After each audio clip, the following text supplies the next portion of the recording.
This is a mindset that if you'll get a hold of, it'll change everything. I don't fit prayer in around the rest of my life. I schedule the rest of my life around prayer. You know, the great news about prayer is that it'll transition from discipline into delight. See, so I will experience something. Oh, you will experience ecstasy eventually. You will. That's the beauty of it. It's like lifting weights. I've told you this. When I first started lifting weights, even as an athlete who was used to feeling fatigued after a soccer game or a football game or my arm sore from a baseball game, none of that compared to the first time I started lifting weights when I turned 16 or 15 or however old I was. Yeah, you couldn't even lift your arm because you did too many bicep curls, and the pain was great. Right? And if all I did was work out 2 or 3 times and never worked out again, all I got was a bunch of painful muscles. But when you persevere in lifting weights, you wake up one day, 5-6 weeks down the road, and your muscles are toned, they've started to grow, and it becomes delight because you start seeing the results. Same thing with prayer. I don't spend 3, 4, 5, 6, 9 hours a day in prayer because it's boring or doesn't feel good.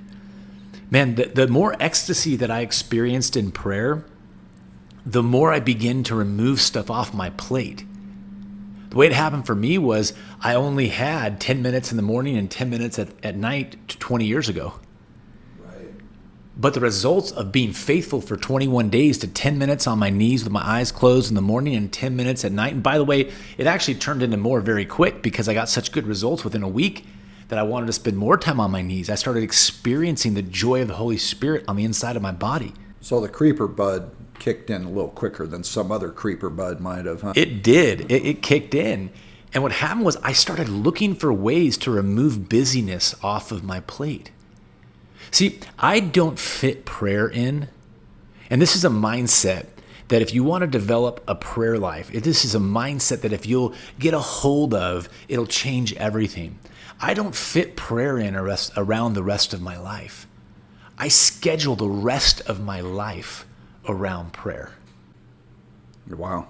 Now, most Catholics make sure they get to Mass. I mean, a faithful Catholic goes to Mass.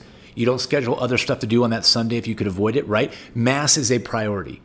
A little more hardcore Catholic may even make daily Mass a discipline.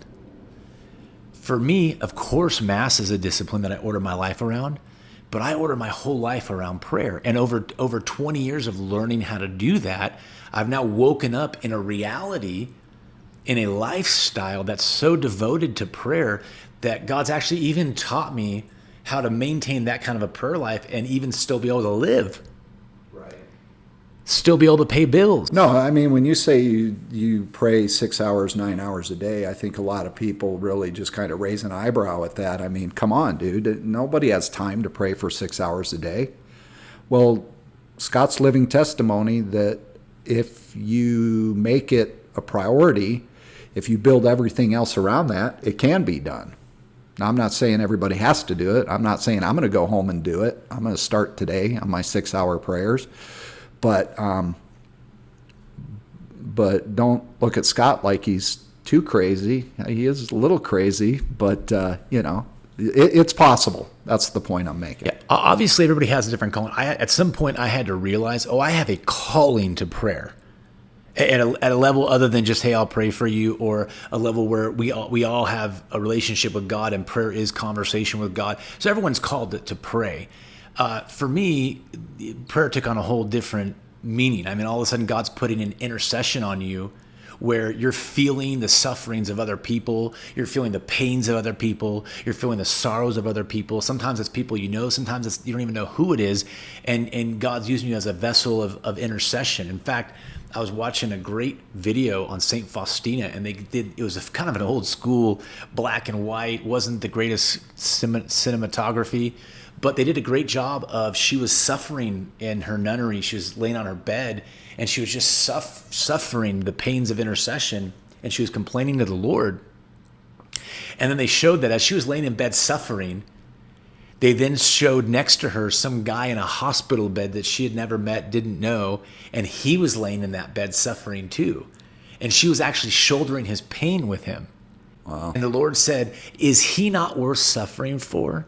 Like, I died for him too. I love him. Is he not worth suffering for? Are you not willing to suffer for him? And when she realized that's what was happening, she then agreed with the Lord. Oh, you're right. And actually, she bilocated to where that guy was. And one of the other nuns came into the room, and St. Faustina wasn't there. She wasn't St. Faustina at the time. Faustina wasn't there. And then all of a sudden, Faustina was there. She had bilocated to be with this guy. And so she experienced intercession for people, and then she'd be where they were at and see who she was interceding for. And so I had to realize at some point, okay, God, there's whatever my calling in my life right now is. It has to do with prayer at a different place than just kind of praying. But because of how much time I've spent in prayer, I've got a lot of little tips and mindsets that I can give to folks if they're wanting to go from wherever they're at to the next level. Like, you could tell me how to get started in real estate. Right. And you could probably help me get over a few hurdles. If I was diligent to pursue real estate, Right. you probably ran into some hurdles. I might say, well, I can't do it for this reason or that reason. But you've had to overcome those objections in your own mind. Right. And as far as your prayer life goes, and what you're talking about is you recognize that God gives us all certain talents. And we talked about those 32 text messages, and those guys are trying to tap into their talents. And that's why this thing's at the tip of the iceberg.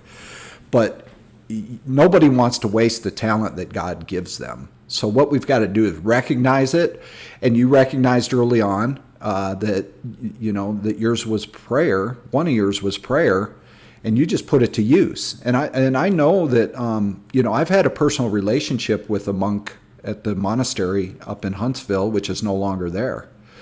And it's a different thing. Nobody can understand why a monk would enter a monastery, put on a robe, and spend the rest of his life there.